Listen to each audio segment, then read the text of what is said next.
Aloha and welcome to Island Connections. I'm Ibrahim Aoude. Globalization, politics and ideology, the topic for today. And with us to discuss this is Professor Manfred Steger. He's a professor of sociology at University of Hawai'i, Mānoa. He's also global professorial fellow, Institute of Culture and Society, Western Sydney University in Sydney, Australia. Welcome. Thank you very All much. right. Thanks for having me again, Thank Ibrahim. you. Thank you. This is actually the third one Yes. on globalization program. And it's always like new stuff that we Yes. discuss. Of course, there are, commonalities, etc., and crossroads, between them, these programs. But actually, I thought politics and ideology is something that we should be talking about today in ways connected to the other two programs, but also more because there's so many things happening in That's the world, right. especially if you look at, for instance, Trump and the World Trade Organization, the NAFTA and all of these things, and how he, forgets about everything else, Right. because he's the global god, with a small g. Right. Yeah. So first, your thoughts on the development that happened in the past, say, 5 years in terms of globalization, and especially after 2016, 2017, Trump coming in. Yeah, I think maybe it might be a good idea also to remind our viewers what globalization really is. So let me just offer a basic definition. Globalization is about the expansion and intensification of social relations and consciousness. So it's both social relations, material social relations like economy and politics and so on, but also ideas and culture, and it expands across world time and world space. And it's a process, of course, that's been going on for a long time, hundreds of years, actually thousands of years, but certainly over the last, I'd say, post-World War II and especially after 1990, it's really accelerated. And that's the framework that we're talking about. So when you say what has happened in the last 4 or 5 years since 2016, I think one of the big things that has happened is that there has been what people refer to as a backlash to globalization. And they are citing electoral victories of national populists, of nationalists, and we can talk a little bit about populism later, but what that means and exactly what that is. But there's a nationalist backlash, people are saying, against what? Against the globalists. So you can see already this is where our topic of ideology comes in, because globalization, you could say, is the process, and globalism is the ideology. In other words, the ideas that are shared by people. And globalists share the idea that globalization is a good thing. Of course, globalization can be all kinds of things. But generally speaking, they're saying that the intensification and expansion of social relations, of interdependence, of interconnectedness is something that's positive. On the other hand, you have the nationalists and national populists who say that they don't like the expansion. They want to stick with the nation state. They want to have the nation state in control. They want to be very, very careful about creating a global world. And they think that ultimately all issues that face us have a national resolution or a national response that we need to come up with. Yeah. So what has happened then in the last 5 years is that these nationalists, not just in the United States with Trump, but also in Europe, also in Asia, also in Latin America to some extent, have become much, much stronger.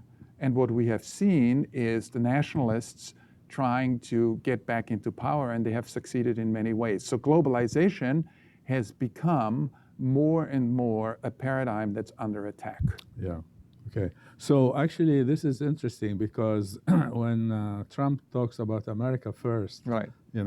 So that's nationalism That's right nationalism. there.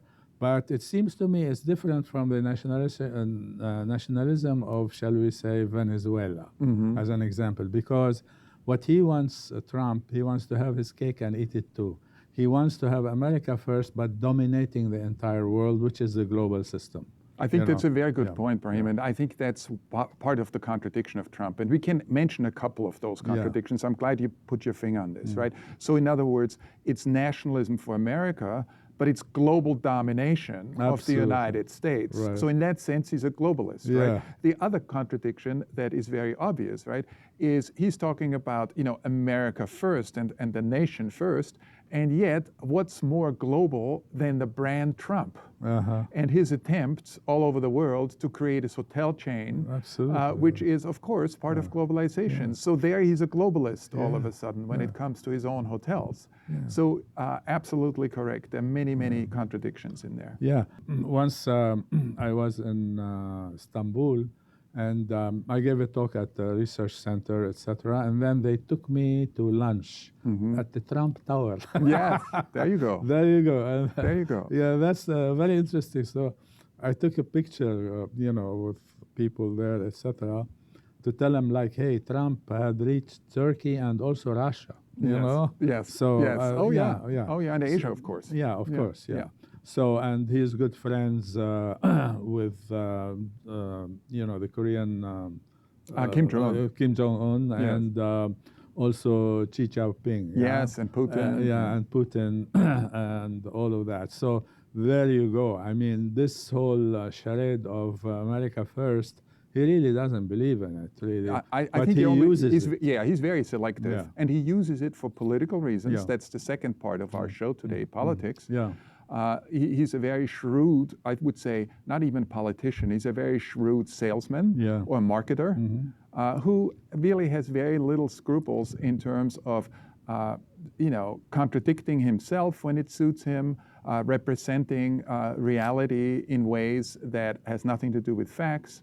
And I think this major contradiction between global when it suits us and national when I like it or when it benefits me is part, I think, of what we should be talking about, because what it tells us is that the global and globalization is still very much with us, and that this backlash that people are talking about may not really be a backlash in a sense of the national sort of coming back and the global disappearing. It's more like a symptom of the fact that globalization is proceeding very quickly.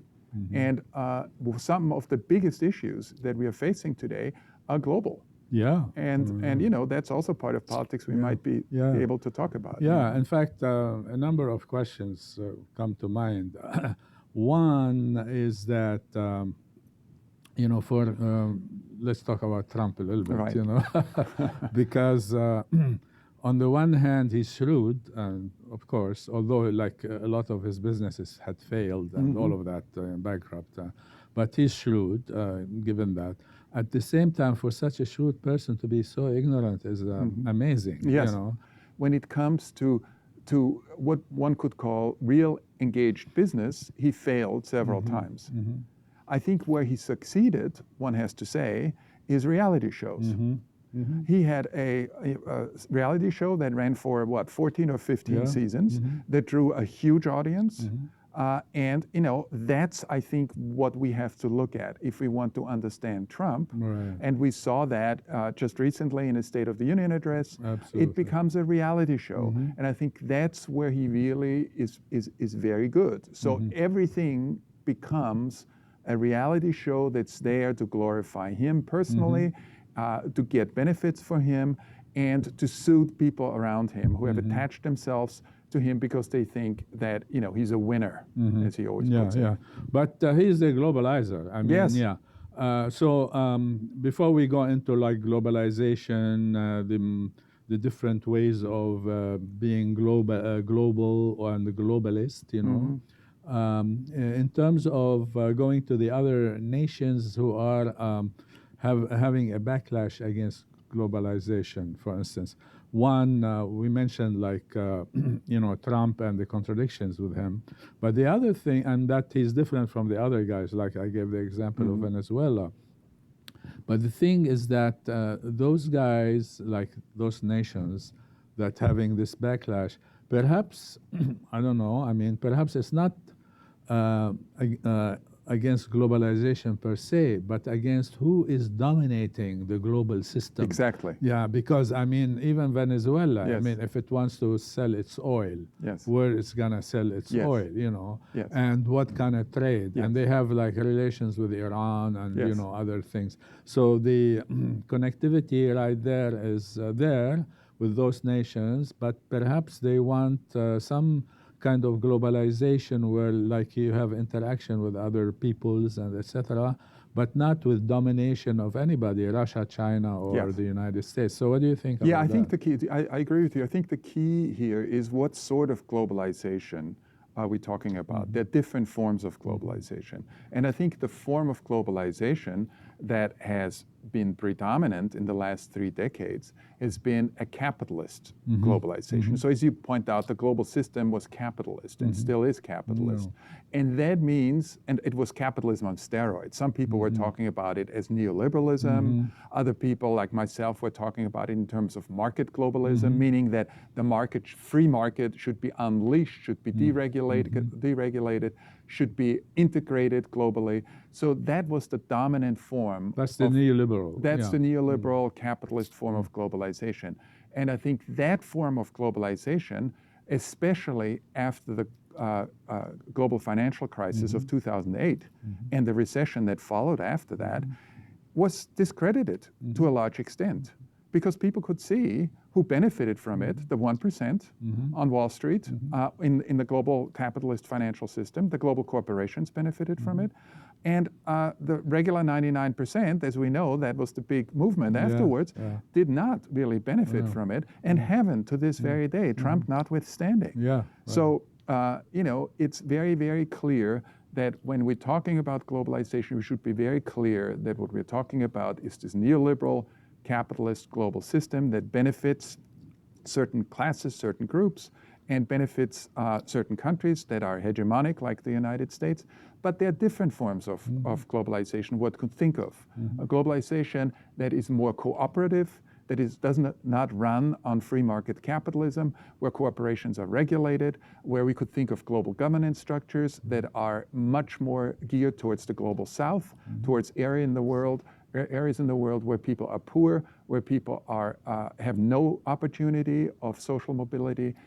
Those, I think, are the kinds of ideas or the forms of globalization that I think people wouldn't create a backlash against. So I think it's really important what you said, is that we keep in mind that there are different forms of globalization, and the one that we're experiencing now under attack, rightfully so, is the one that has created a lot or increased inequalities, has made the global south even worse off in many ways. You know, you could say, well, China and India have benefited from it. Yeah, you could say that China has benefited from it. The middle classes certainly have benefited from it. But the lowest 25% in terms of global income in the world have not benefited at all. So again, you know, we need to be very, very careful here to unpack this thing called globalization, what it really means. Yeah, and also like you mentioned India. I mean, India, who benefited from it? You know, I mean, this is very important because, as you know, like now there is instability, political instability in India across, you know, the entire country regarding like, you know, because the BJP, like Modi, the prime minister. Another populist, another national, Hindu nationalist. Yeah, Hindu nationalist, yes, right? Absolutely. And yet he wants like this globalization. Yes. You see, he wants a piece of the pie. Yes. And then he's against the Sikhs, he's against the Muslims. Yes. And there is like, I don't know, 120, 150 million Muslims in India, yes. you know, and I don't know how many Sikhs, in the millions, of course, you know. And then now he wants to have this national ID, citizenship ID, and people are like demonstrating against this citizenship ID, etc. So you see like the backlash of Modi's backlash, you know, in the sense of, okay, I want globalization, but he has backlash against his own people who are not going like to be Hindu nationalists. So anybody who is not Hindu nationalist, you know, it's okay to wipe them out, beat them up, etc., etc. And of course, Kashmir, you know, the province of Kashmir, the relationship between Pakistan and India has been there for like decades, but now it's flaring up again because of this Hindu nationalism, etc. So again, here, India first, but which India? Which America first? I mean, these are important things. So what?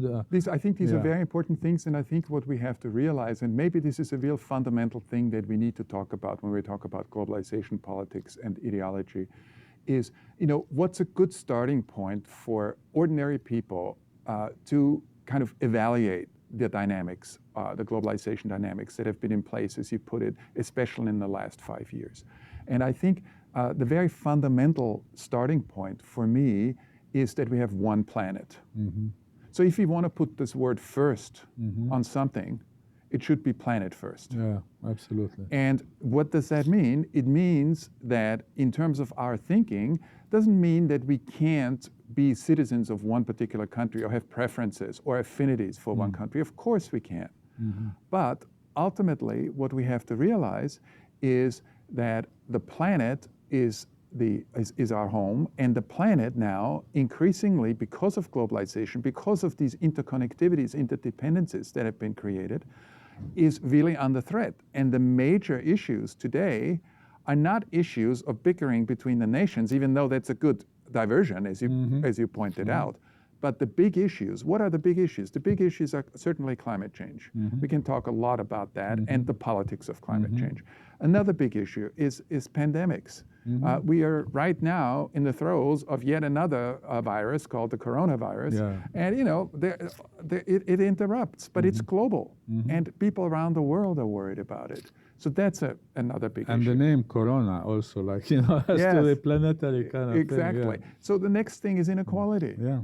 Inequality is increasing, especially within nations. In other words, it's very clear that the 1% are doing extremely well, and the rest are just, have to work longer hours in order to get by. And this is not something that's confined to just one nation state. It's a general dynamic that we are seeing. So there are already 3 dynamics that we talked about. I think a 4th dynamic might be the question of race, right?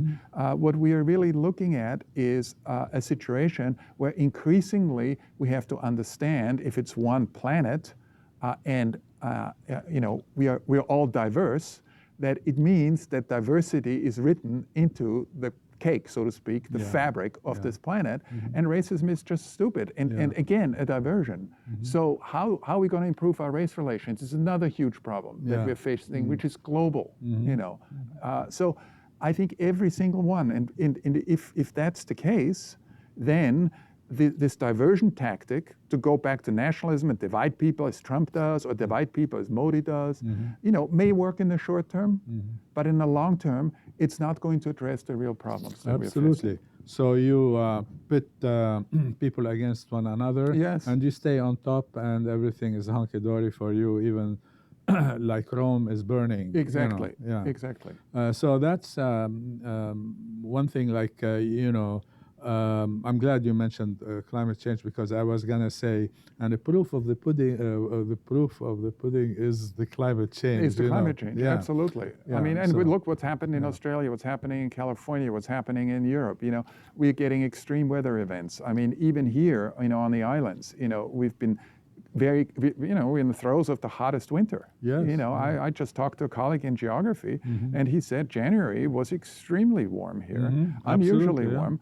And then, it's the extremes that we are seeing that are increasing. So again, I think what we are talking about when we're talking about globalization is also ecological or environmental globalization. That's part of it. And to separate that from politics and saying, no, let's just talk about the weather, let's just talk about the weather events, I think that's very much connected to politics. And the whole question is, what are nationalists going to do with regard to these problems? So if Trump says America first, how is that going to help climate change? Yeah, exactly. If he goes back to coal, right? He goes back to coal, right? Exactly, yeah. Japan just recently announced that they are going to open 22 new coal-firing plants. So they're going backwards. How is that going to, that kind of nationalist concern. How is that going to address that globalization? Yeah, that reminds me of the notion of clean coal. Yes, which is of course we've heard oxymoron. that one before. Yes. Right. Clean coal.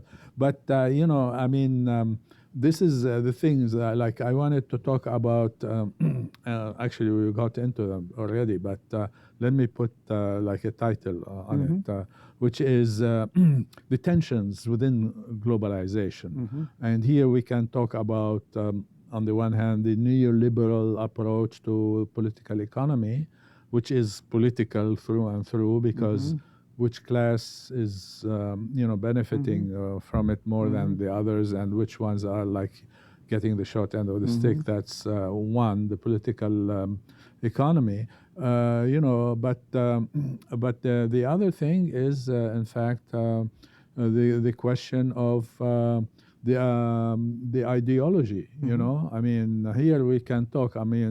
What kind of ideology deals with this kind of thing we call neoliberalism, and this is one tension. The other tension in terms of the ideology, one is left, one is right, against globalization and against globalization.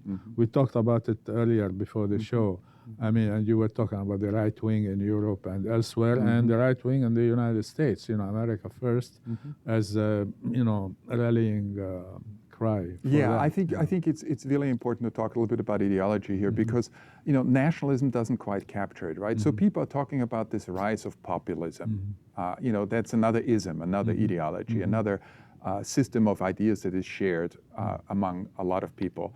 And what is this populism about, right? At the core, populism is an ideology that says that the people are good, the ordinary people are hardworking, they are decent, and the elites, and you can plug in whatever elites you want, are bad. And they're the ones who are selling out the nation, they're the ones who are selling out the people. And this dualism, this polarism, or polarity between the elites and the people, that's why it's called populism, because populists are saying the people should really be in charge, popular sovereignty, right? And they should be in power, and they should not let the elites run society, right? So that emergence of populism around the world, and this is another very interesting contradiction, right? Yeah. Because populists are nationalists, as we just talked about, like Trump or Modi, right? But at the same time, it's a global phenomenon. It's not just confined to a few nations. So in other words, national populists learn from each other. So what do? They are basically identifying, since the people are good, they're identifying who the elites are. And I think this is where it starts, right? This is almost like an enemy list of people. So we start with the people who are the neoliberal, pro-market people who go to Davos and have these parties, and they're the ones who are selling out the nations, they're selling out the workers. Sounds very left-wing. Sounds very much like they're in favor of the little man, because they're going against these financial elites. And that's their rhetoric. But their policy, very often, as Trump did, is tax break. For whom? Tax breaks for the rich, for the corporations. So again, this is also part of populism, is this rhetoric that emphasizes a certain kind of approach against elites, and yet real policies that they're endorsing that benefits those elites, right? So who else is on that enemy list, right? Certainly the cultural elites, the people in Hollywood, the people, the intellectuals, like you and me, and people who are, interested in reflecting and being critical, right? They're not patriotic enough. So who else is on that list? Minorities we don't want, immigrants we don't want. They're on that hit list, right? So you can see that populism, national populism, really works with this logic where you create scapegoats there are multiple scapegoats, and you can jump around back and forth, and you always affirm the people. You're a man of the people. Remember when Trump was talking about the fact that I alone can fix it. You are not, the forgotten person is not forgotten anymore. I'm your champion, right? So he, the supposed billionaire, we're not sure exactly if he really is because we haven't seen his tax returns, but the supposed billionaire is saying, I'm man of the people and I help you to get rid of the mess of this political elite. It's another hit list, the politicians in Washington or wherever it is. So it's a rhetoric of we the people against you, the elites, the bad elites who run us, and at the same time, it's a policy of supporting those elites who very happily share the rhetoric as long as they get the economic, you talked about political economy, the economic benefits. Yeah, I mean, listening to the State of the Union, I mean, watching it, I mean, there you go, all the enemy lists there and all the populism, Exactly, and it's a fantasy show, right? It's a reality show. Yeah, and as you said, it's a reality show before, so it's not only a reality show, but a reality show to have that kind of politics in there, the populism and all of that. Exactly. This is politics. Yeah. I mean, can I give you just a concrete example? Because I think our viewers would appreciate that because you mentioned with the State of the Union address, the most recent one, right? At one point, right, because this is such a great example of populist ideology, right? At one point, Trump was saying that give me a bill to sign that would lower prescription drug costs. Right? And that sounded very good. Again, rhetoric, right? And the reality is that the Democrats in the House, with the help of some Republicans, had already passed a bill to reduce, out-of-pocket expenses for people for drugs. And in the Senate leader, Republican, didn't even take it up. So all Trump would have to do is to say, Mitch McConnell, bring the bill up for a vote so I can sign it. He never did it. So here you see, again, this kind of double-faced sort of populist talk saying, I'm for you because I want to lower your costs, out-of-pocket costs for buying drugs. On the other hand, medications. On the other hand, he does do exactly the opposite in the political realm of making sure that the companies are not going to be he doesn't want Mitch McConnell to bring it up. That's a good example. Wonderful. I'm glad you mentioned that because this is like dishonesty, etc. But there's a lot of people, because of this kind of narration, populist narration, fall for it. You know, and say, look at this guy, very good. He brought this guy from I don't know where, Afghanistan, etc., to meet his family. Oh, what a great guy, etc. Not saying like these guys die there for whom? For the corporations, not for America first, because America first means the corporations first. Also, he gave the false impression that he was bringing troops back when he actually had increased troops in the Middle Eastern region, and didn't never address what happened to the other people there. He brought this one person back. So again, it's a reality show. That's what we're talking about. But still dealing with the tensions of globalization, I think these are very important things. And the political tensions, of course, we talked about it in terms of ideology, like how you employ populism as an ideology in like your politics, to gain whatever it is you gain, like maybe a second term or something. Ultimately, so these are important considerations. And yet the underlying matrix is globalization, right? As we just said before, is that populist leaders around the world are learning from Trump how to speak. They even pick up things like fake news, concepts like that. So it becomes global. It's supposedly about America first, but the very national framework becomes global. And that's part of what we are talking about.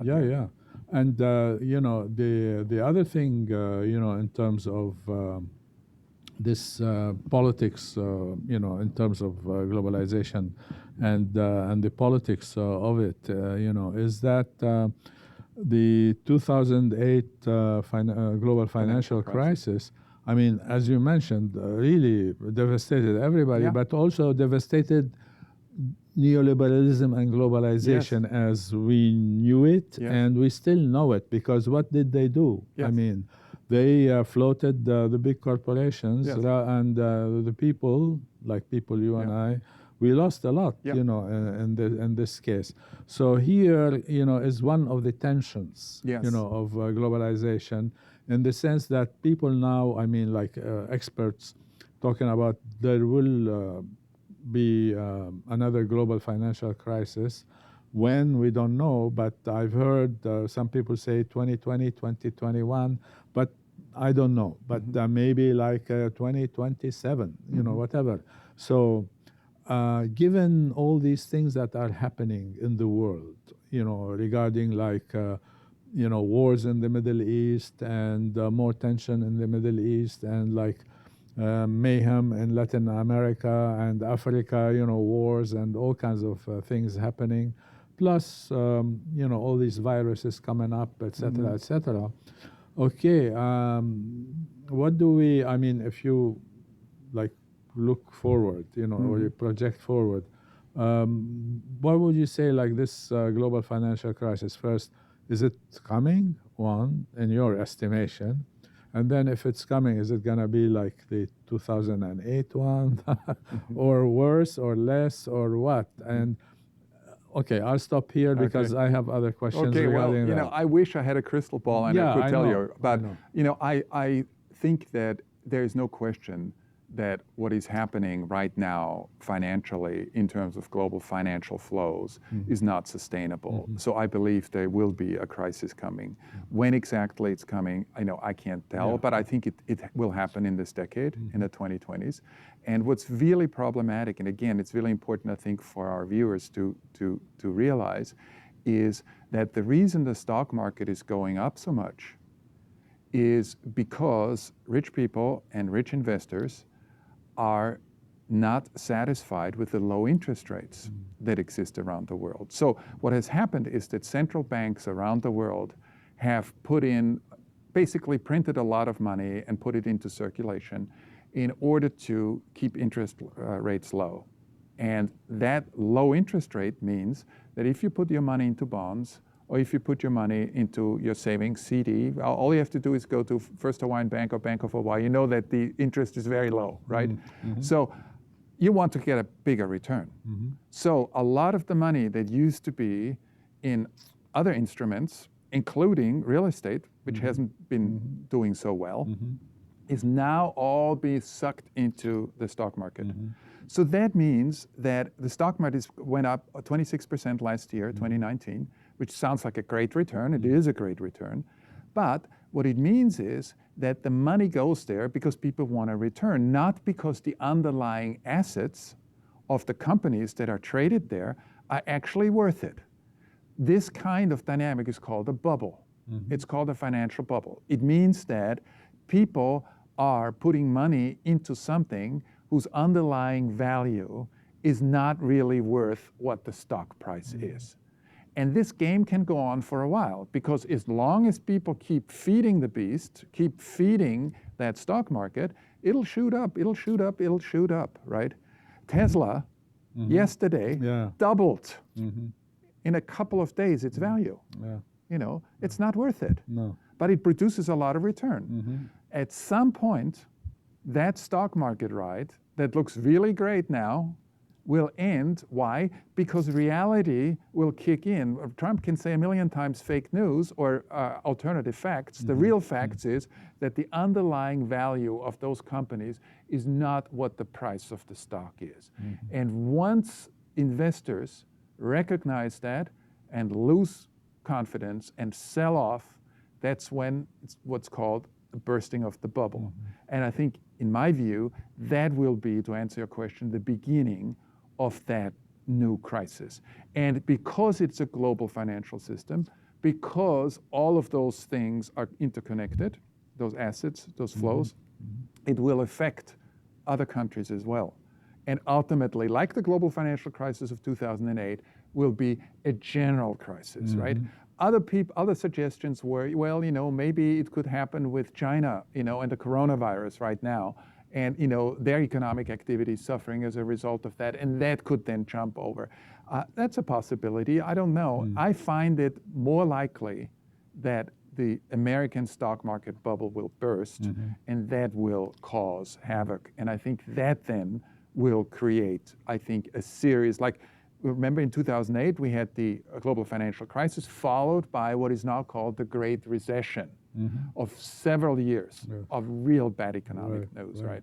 And I think the same thing is going to happen again. Yeah, and you know, I mean, one bubble burst in 2008 was the real estate bubble. Exactly. You know, and the interesting thing about the 2008 global financial crisis, usually other crises would originate in the United States, and the United States would export them out, and for it not to be, you know, affected.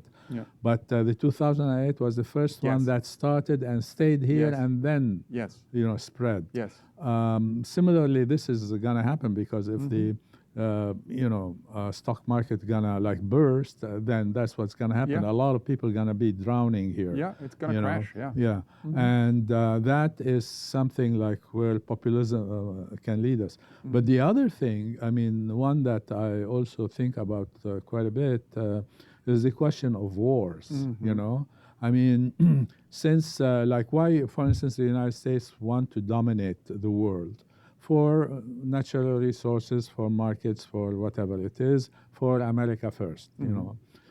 So that is a thing. But now if you have a crisis and all of that, what can you do to try and maintain a semblance of domination or a semblance of influence still on the global scale, on a global scale? If we think we now have wars, maybe the wars that would be coming would be ways in which to like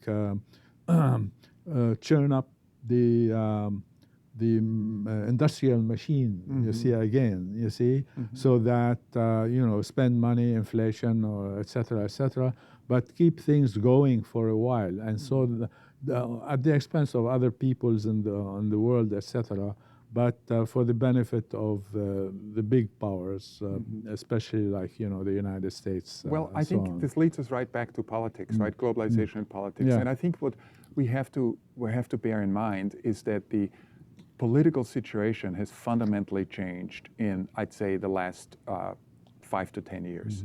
And what I mean by that is that after World War II, we had a world that was dominated by 2 superpowers. We had, talk about wars, right? We had the Cold War. That ended in the late 1980s with the collapse of the Soviet Union. And then we had what was called one hyperpower, the United States. And that went on for what, 20, 25 years or something like that. And then I think after the global financial crisis, we already a little bit before, we now are in a situation where we have contending great powers. And I think that certainly, you know, the United States is used to global domination, but I think that global domination is increasingly challenged. And I think it would be unfair not to say that China, as a real important rising power, is not also after global domination. They also want to do that. And I can tell you, and I know you know a lot about Australia and New Zealand, you know, the Chinese in many ways are not different in terms of their goal, which is political military domination. They're not as far as the United States, but they're closer than they were. Then you have Russia, and you have Putin, and you have his attempts in the Middle East, particularly in Syria, to interfere and to exert, you know, his muscle and show that he's still a political player. Russia is still a political player. So you got at least 3, right? And then some people are arguing, well, you know, there might be India that's coming up. Already India has nuclear weapons, you know, Pakistan and so on. So what I'm saying is that we are now in a situation where we have multiple contending powers. I think they all have the same goal, which has to do with global domination. And therefore, I think, and this is a really important point you made, is that wars and the likelihood of wars, large and small, has increased because there are more players. And the more players you have, potentially, the more conflict you will have. Absolutely. So what can be done, again, this was your question, to sort of calm this or to sort of counteract that global dynamic? I think one of the most important things that we need to think about is how can we bring about global governance structures that are more effective than the UN. Yeah, that's, I mean, that's good because, you know, you mentioned Russia and Syria. I mean, the Iranians convinced Russia to go into Syria because it was like kind of hesitant, you know, because they didn't know like who's gonna win, you know. But the Iranians told them, "Don't worry, there are troops on the ground that will be fighting. So we need you to tip the thing." And that's exactly. And then he went in. Right. So from there you can see like the resurgence of Russian power, you know, globally through the Middle East, through their operation in the Middle East. So this is a very important thing. Exactly. And you know, of course, there's a lot of neoliberalism in Russia. Right. You know, I mean, transnational corporations, big corporations, etc., etc. So here you have like the question of the national and the global, you know, kind of contending, how to use the national for the global, how to use the global for the national as far as Putin is concerned, as far as Trump is concerned, or anybody else, Obama before him, etc. And of course, the Xi Jinping, I mean, you know, he's not playing marbles, you know, he's playing the big game. Yes, of course, of course.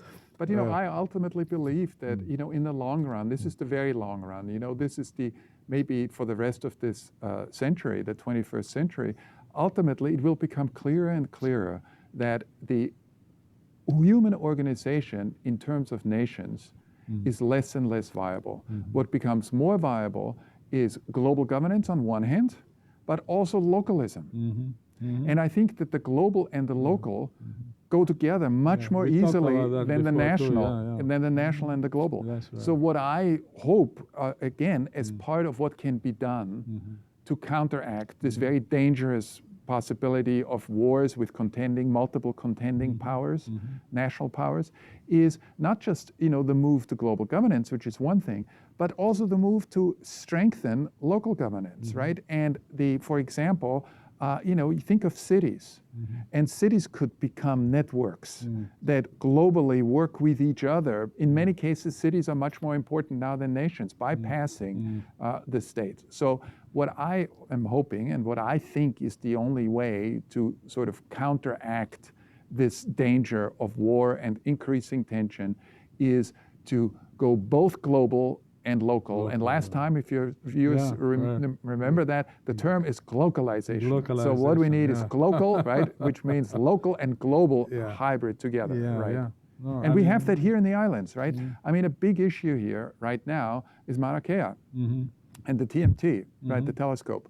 And, you know, to what extent this telescope should be built now or not built, and indigenous issues, Hawaiian issues that come in. And I think it's really important to see that this local issue connects to TMT, astronomy, not just the global, but the cosmological. Yes, absolutely. It's not disconnected. You know? And what we need to find is ways where we bring together the global and local in mutually you know, productive sort of relationships. And that's, I think, part of the struggle that we're seeing. And then the other thing, I mean, whatever it is, at whose expense, you know, because somebody has to pay. Yes. You know, would it be the 1% or the 99%, you know? Well, my answer, of course, is the 1%. So. They should pay because they got lots of money. Absolutely. And the proof is the stock market. It's not only because they have a lot of money, they got a lot of money as a result of, you know, as you said, the global economic situation. That's right, that's right. Well, I'm saying, you know, the stock market, they have more money in the stock market. But this was a joke. I mean, you know.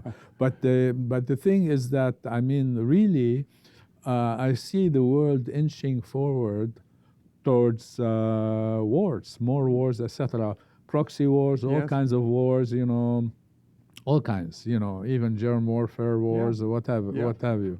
I mean, this is a dangerous thing. Plus, if you wanna like solve problems for humanity, for the Earth, you have to have like some kind of global governance, you know. Otherwise, who's gonna solve the climate change? Oh, you wanna only solve it in the United States for the United States? Good luck to you. You know what I mean?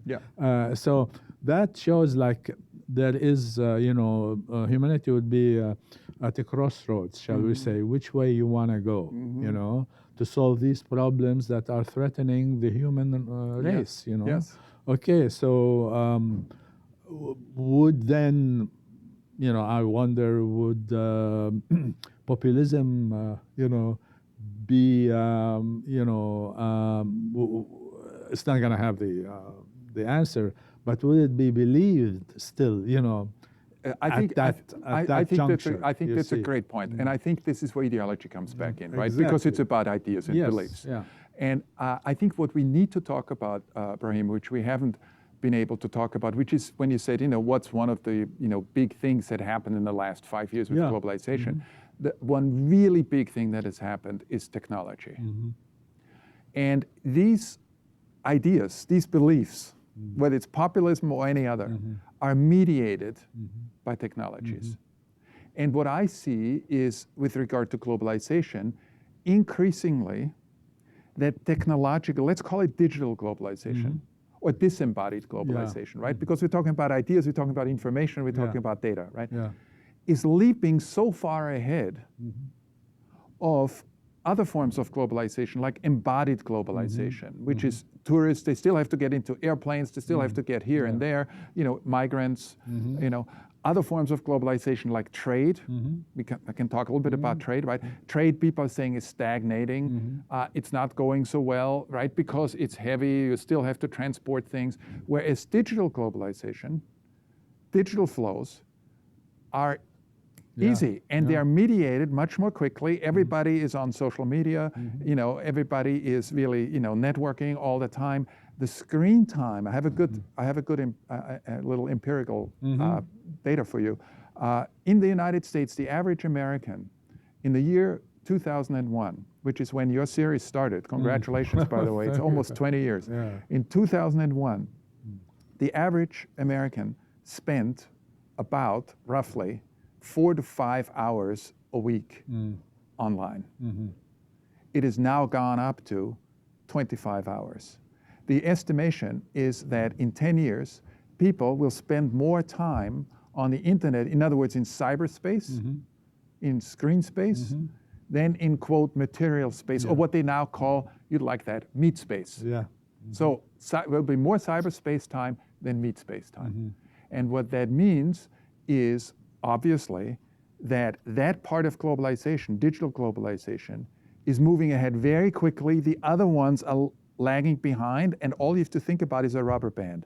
What happens if you stretch a rubber band, right? Technology moving very fast, they leaving behind. We're going to see tensions within globalization between what? Between technology and moving bodies, and moving things, commodities, trade.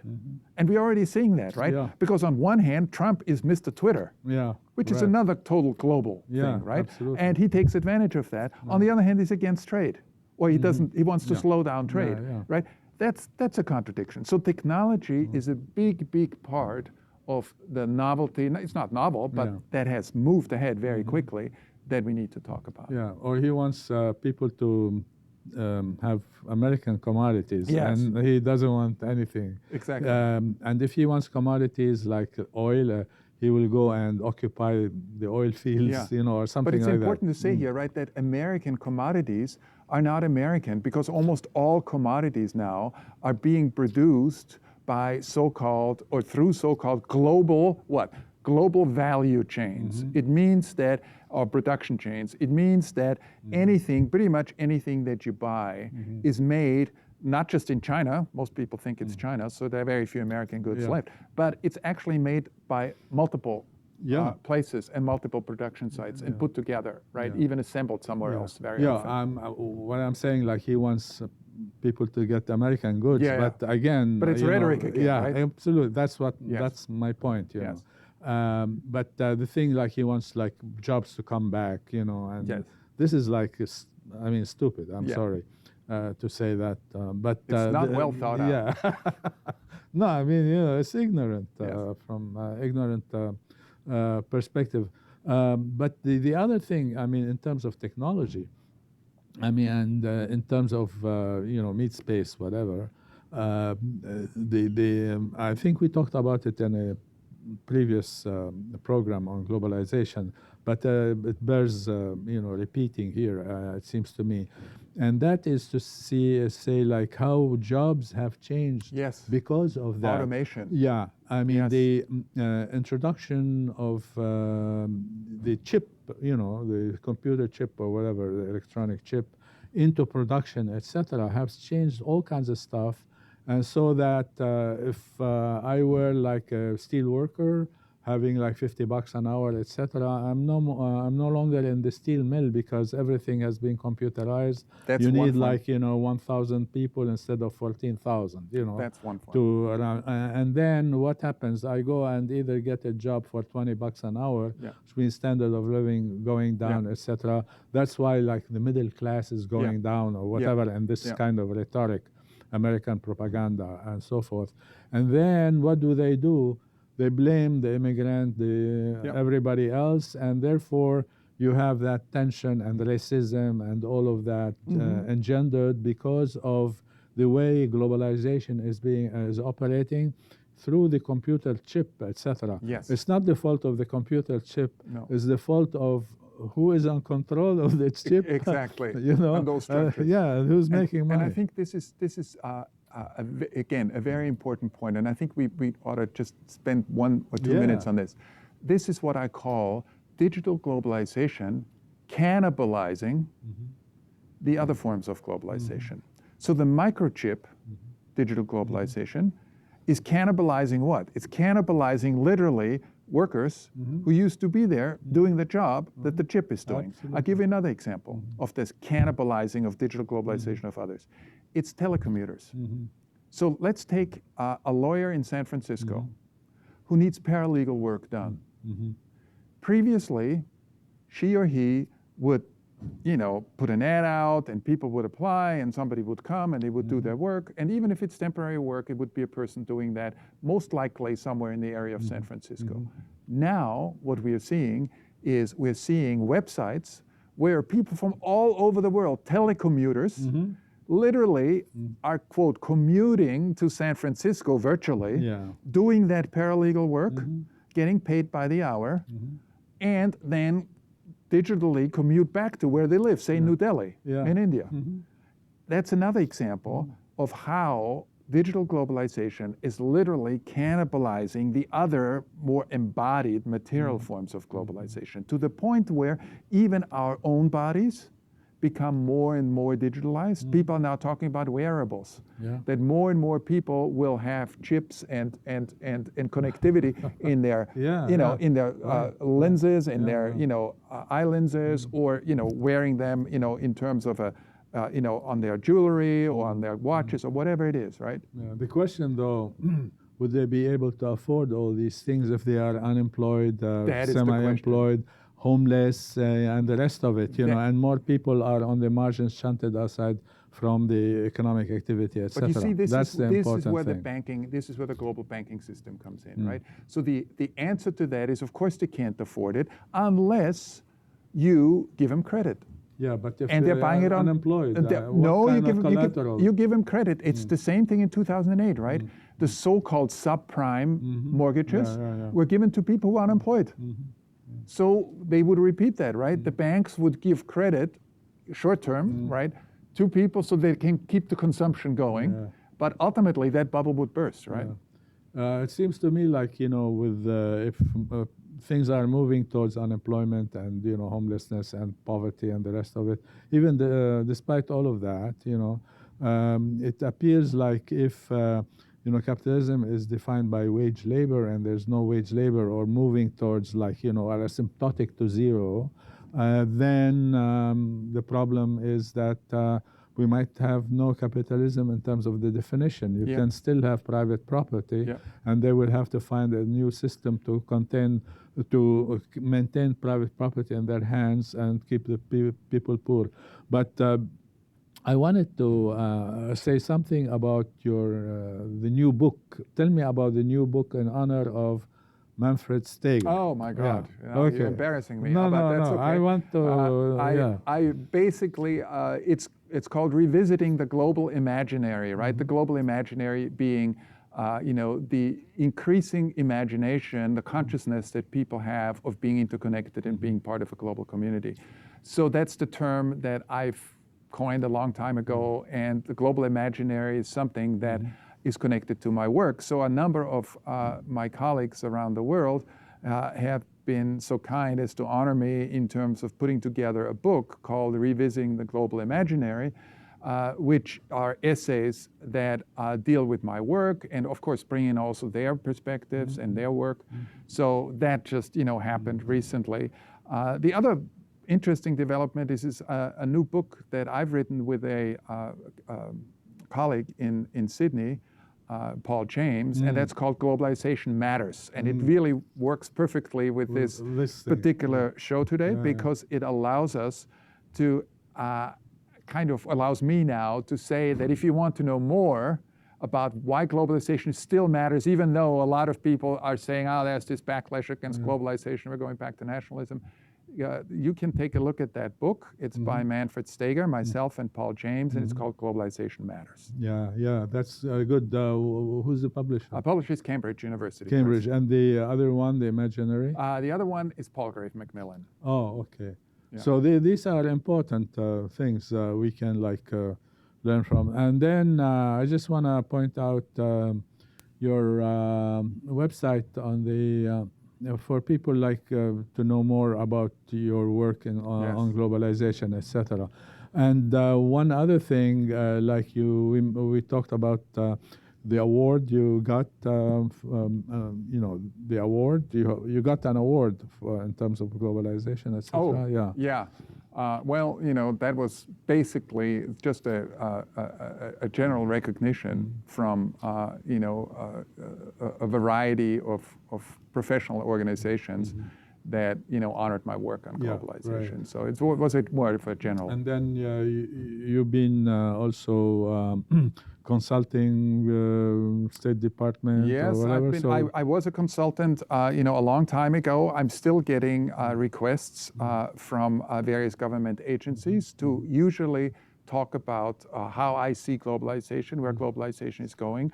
So recently in Washington, D.C. in December, I was invited to talk about globalization 3.0. Where does it go from here? So again, 4.0. yeah, maybe to 4.0. But again, this was organized by government agencies who were really interested in finding out where this globalization is going. But you're telling it like it is, whether they like to hear it or not. I think they do. I really think they do. I was very surprised in terms of the openness because I'm not talking to politicians. I'm talking to people who are officials who are working as